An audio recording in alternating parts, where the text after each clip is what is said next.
Washington Yepes y Licenia Espinel comparten un diálogo con el invitado.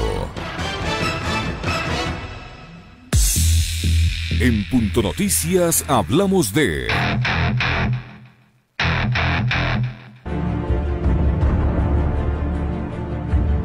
El temor a un contagio masivo de coronavirus en algunas cárceles del país sería la causa de los amotinamientos en los centros penitenciarios de Ambato y El Puyo, aunque presos y sus familiares de otros reclusorios del país también han expresado el mismo temor. El pasado 17 de abril, el Servicio de Atención Integral a Personas Privadas de la Libertad confirmó la muerte por COVID-19 de un privado de la libertad de la cárcel del Inca en Quito, donde se encuentran alrededor de 1.400 detenidos. Jimmy E. habría sido trasladado el pasado 7 de abril desde el recinto penitenciario hasta el hospital Pablo Arturo Suárez. Además, se confirmó que al menos 2 guías penitenciarios de este sitio son portadores de coronavirus, mientras que otros reclusos han presentado síntomas. El segundo reo contagiado con COVID-19 fue trasladado desde la cárcel de Ambato hacia un sanatorio de esa ciudad, donde falleció por la enfermedad la semana pasada.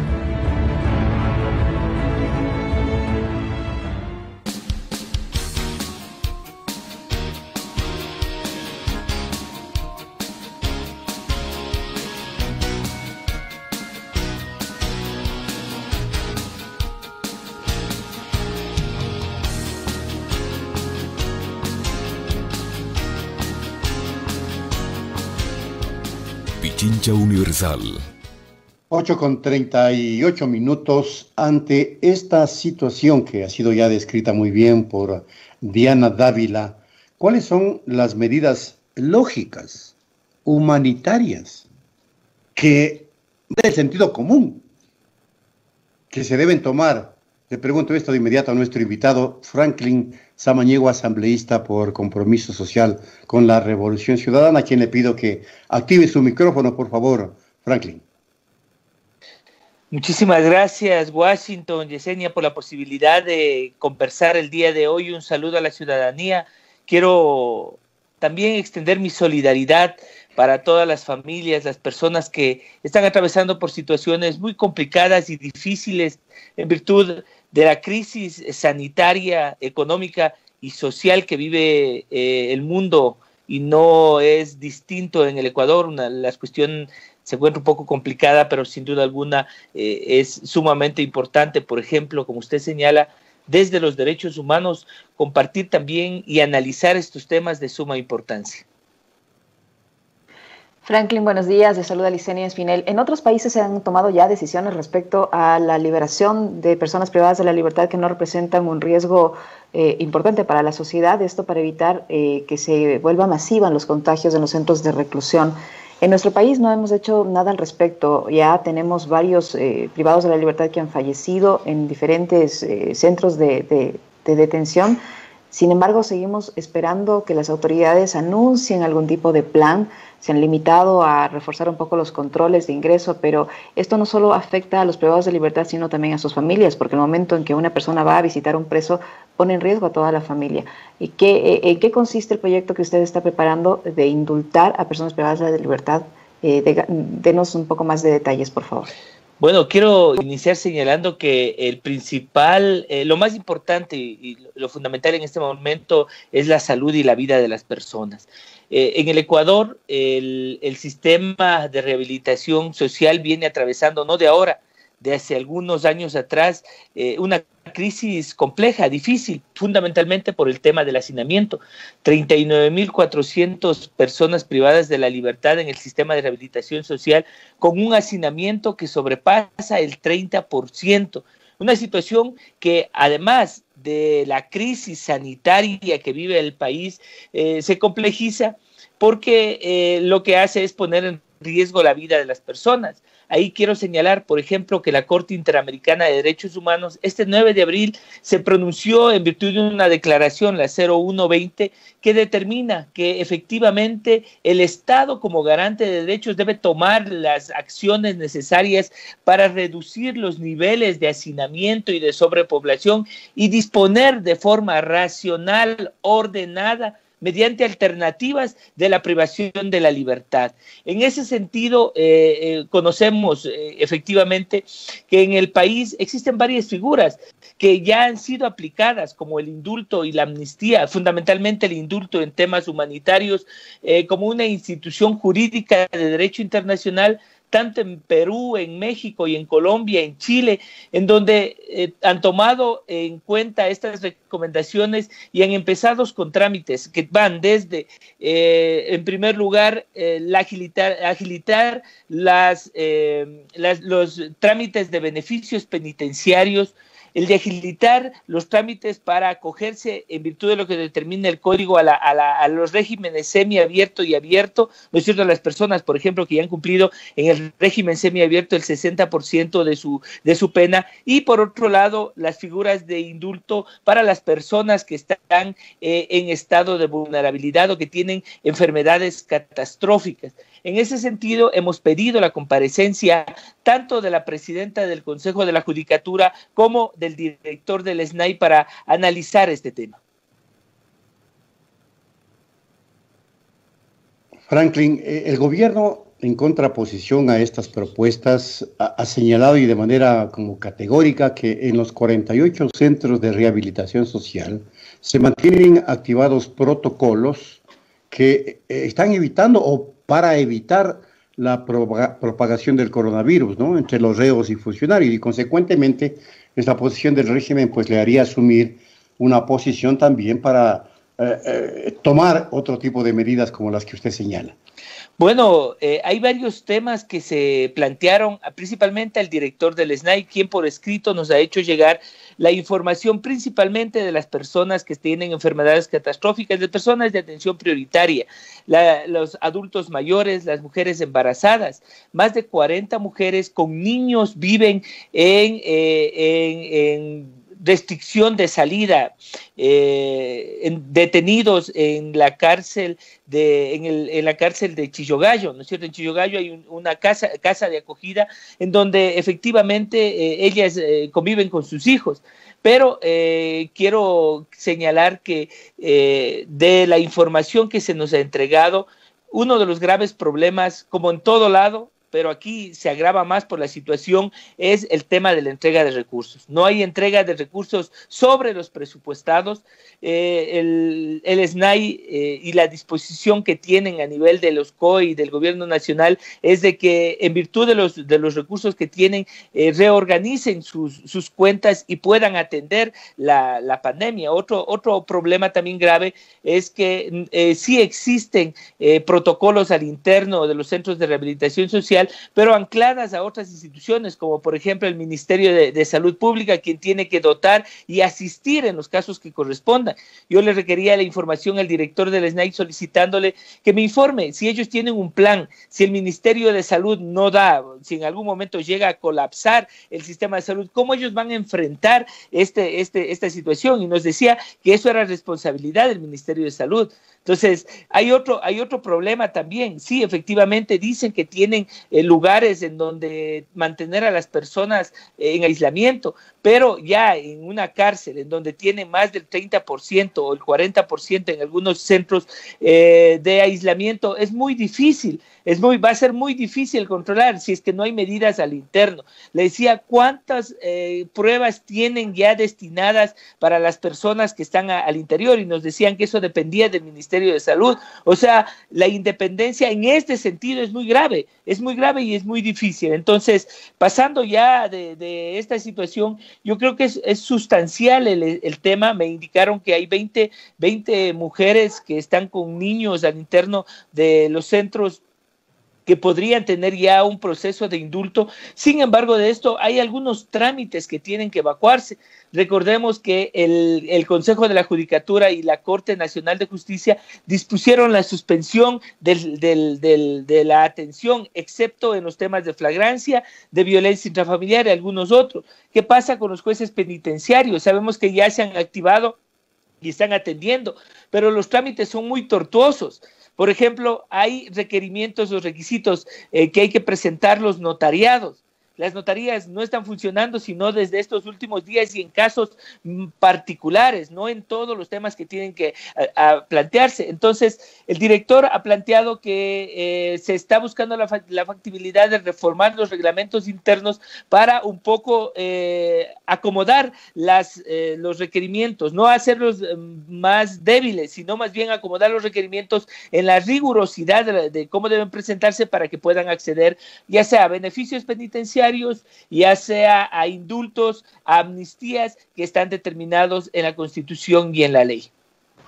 Ahora, asambleísta, ¿qué acogida ha tenido su propuesta al interior de la Asamblea? Porque si hablamos de amnistía e indultos, esto necesariamente va a tener que pasar por la legislatura. Sí. ¿Cuál ha sido la respuesta de sus colegas, independientemente del tema? Esto no es una cuestión política. ¿Cómo lo han recibido? Bueno, presenté una moción en la Comisión de Justicia para que se conforme una mesa interinstitucional y nosotros no articular ni meternos en otras funciones que no nos compete, sino desde fiscalizar. Lamentablemente no tuvimos la acogida pertinente, sin embargo, hemos acordado realizar el seguimiento y la vigilancia de estos temas. Además, según la ley y la Constitución y la ley orgánica de la función legislativa, le corresponde a la Comisión de Justicia tramitar, de acuerdo al reglamento interno que tiene la Asamblea Nacional, los pedidos de indultos y amnistías. Y en ese sentido, la semana anterior llegó ya a conocimiento de la Comisión de Justicia un pedido de indulto y alrededor, me parece que eran de 20 o 29 pedidos de amnistías que teníamos en la Asamblea Nacional. Ahí también estaba revisando el reglamento de amnistías, el reglamento para la admisión y tramitación de solicitudes de indultos, dirigidas por la Asamblea Nacional, y hay algunos requisitos que debemos irlo ajustando, ¿no? Por ejemplo, le plantea un certificado de no estar sentenciado o tener causas pertinentes. ¿Quién va a otorgar en este momento el certificado? Un certificado de conducta otorgada por el centro. Bueno, ahí es más fácil. Copia certificada de la sentencia condenatoria. Entonces, hay temas que hay que irlos ajustando, que en esa línea estamos trabajando. Sin embargo, le hemos pedido al SNAI que lo más pronto posible nos pase un listado de las personas que bajo los criterios jurídicos de estándares de derechos humanos, de la Constitución de la República del Ecuador y de la ley, podrían ser sujetos de indultos para en la Asamblea Nacional hacer el análisis pertinente y ojalá con la consecución de todos los requisitos poder evacuarlos lo más pronto posible. Lo señalado, Franklin, por la Corte Nacional de Justicia, que ha exhortado a las entidades correspondientes a adoptar las medidas para garantizar el aislamiento social, resguardar la salud y evitar la rápida propagación del virus en los centros carcelarios, ¿podría ser un aliciente para que el planteamiento hecho por usted sea receptado en la Asamblea Nacional? Bueno, yo creo que ahí ha habido varias, estamos trabajando ya casi 3 semanas en este tema. La primera semana preparamos requerimientos de información en virtud de las cuales tanto SNAI, Corte Nacional de Justicia y Consejo de la Judicatura han enviado la información pertinente. Hay un número considerable de personas adultas mayores, como digo, hay personas en estado de embarazo, hay personas que viven con sus niños dentro de los centros, hay personas con enfermedades catastróficas. Sin embargo, de esto hay que hacer un análisis priorizando, acelerando los trámites, acortando los plazos y los términos, pero sin duda alguna, la semana anterior salieron varias resoluciones del Consejo de la Judicatura, en primer lugar, disponiendo la atención de los jueces penitenciarios, de garantías penitenciarias para agilitar los trámites lo más pronto posible.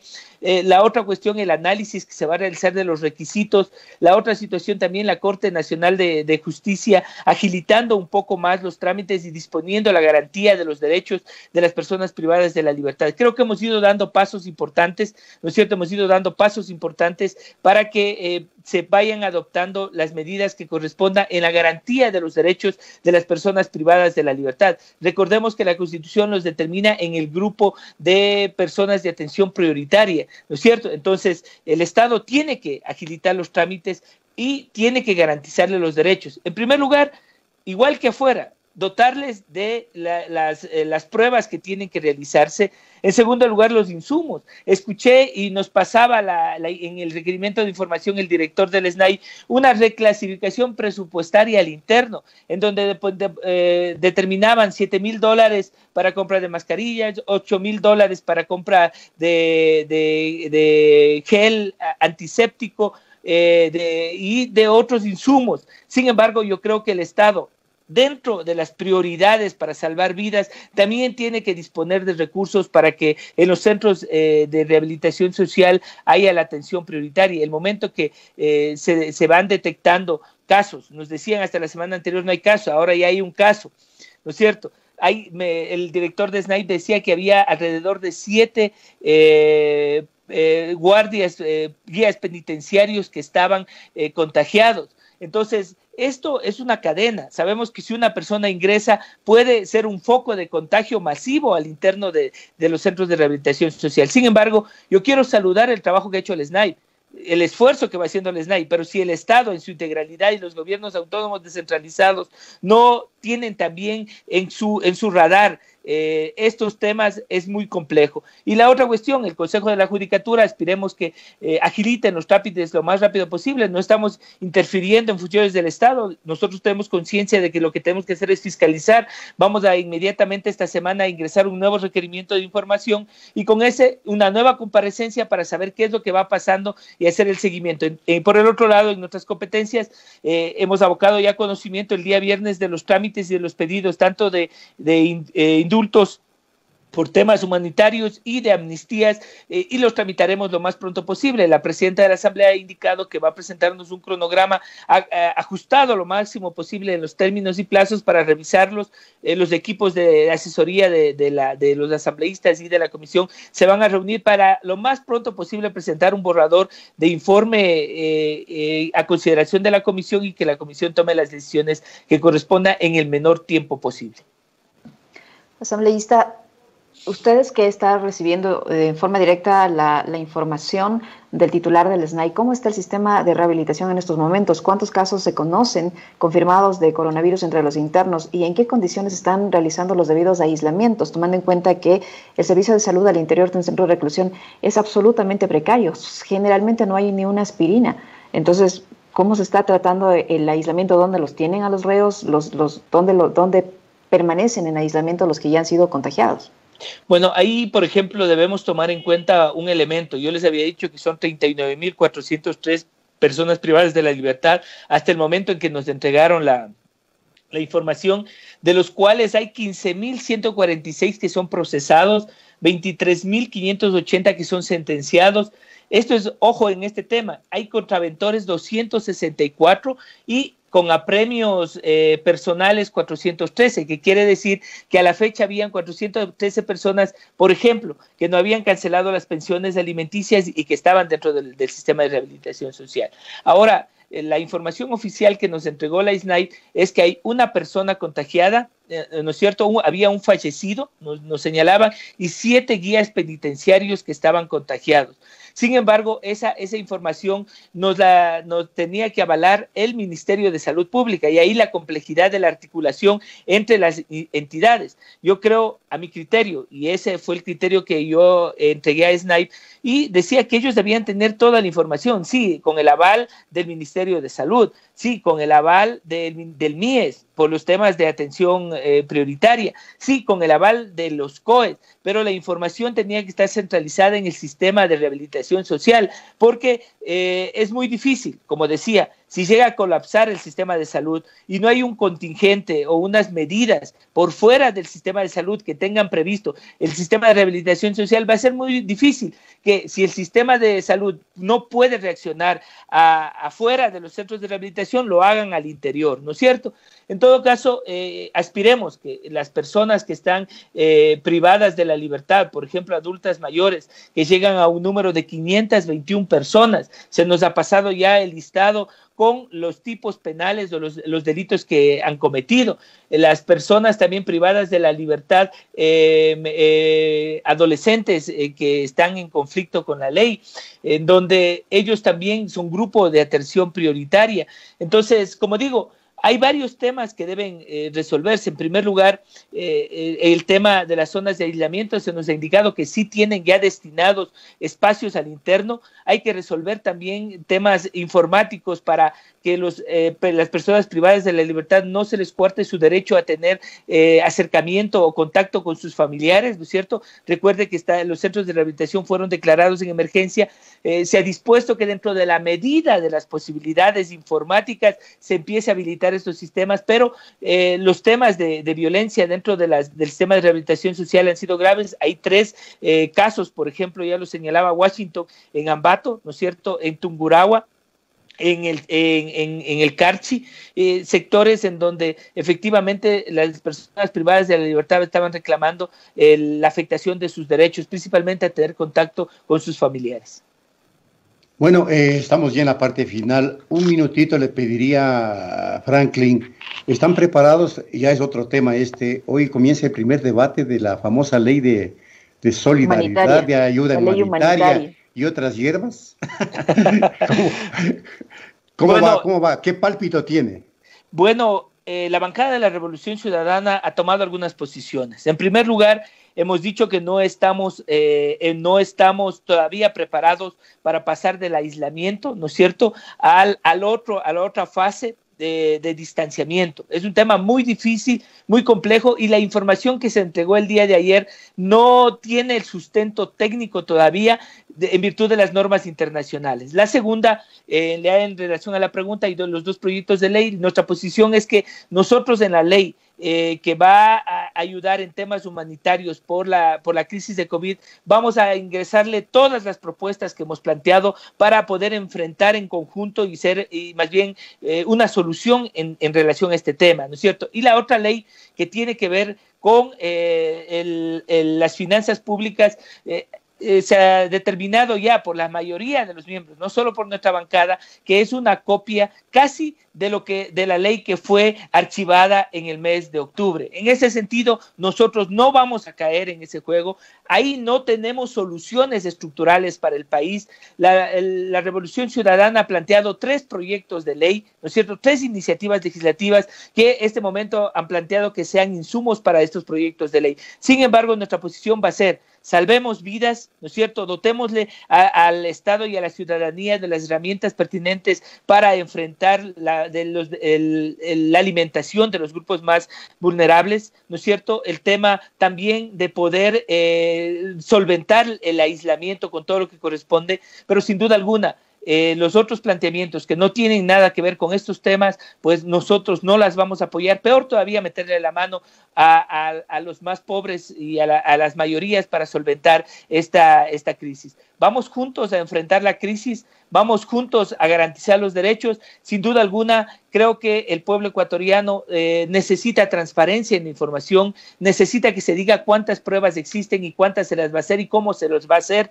¿no es cierto?, cuál es el cronograma determinado. Y lo último, no tratemos de que estamos en contra de que el Estado se trate de lavar las manos. La responsabilidad la tiene el Estado, no se la puede transferir a los gobiernos autónomos descentralizados. Todos tienen que articular como solucionadores del problema y facilitadores de la articulación. Sin embargo, de eso yo creo que yo ponía un ejemplo el día de ayer y decía, ¿cómo vamos a determinar pasar de la una fase a la otra, por ejemplo, en el Cantón Rumiñahui y en el Cantón Quito? Si al Cantón Rumiñahui y al Cantón Quito le separa un triángulo, el triángulo de San Rafael, ¿no es cierto? Y el Cantón Rumiñahui dice, nos mantenemos en aislamiento, y Quito dice, nos vamos al distanciamiento. ¿Cómo se lo va a hacer?